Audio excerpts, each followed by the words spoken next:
I feel like attending the event reinvigorated my hype for podcasting and has led to other things that we'll talk about later in this episode. But I think sort of March, April time, I had worked so hard on batch recording and editing and publishing and just driving things forward with the podcast that I was a little bit burnt out, and then attending this event helped me realize a few things. So I was happy about that.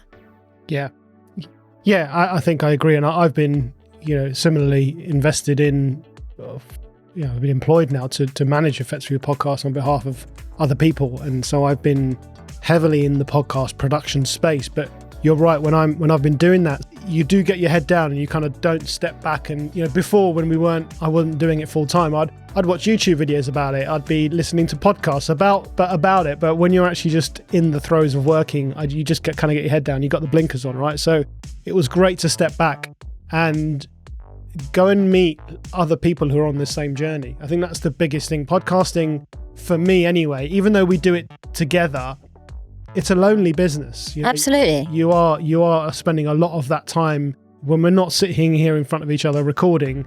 You're editing your podcast, you're creating clips, you're doing thumbnails, you're doing social media, and I'm doing the same, not only for us, but also for clients. And that part of it is quite lonely because that's most of the time. So to go, and then that's where you come up with the frustrations. We rarely stop in the middle of a chat and say, "Oh, this was rubbish, and stop recording," or don't do it. Right? We're having a good time doing it, so we get on with it. It's afterwards or before where the problems start to come. Like just before this, I had some issues with the audio, so I had to fix that. Afterwards, I might have some issues with light or something else that I would have realised in production, or we can't come up with a thumbnail idea. That's when you come up with, this is becoming.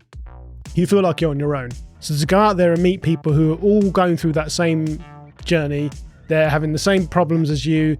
Others are what you see as a problem to someone else says, "Oh no, I have a solution for that." So just to meet people and talk about the journey with others in person, in real life, which is great. I think was fantastic.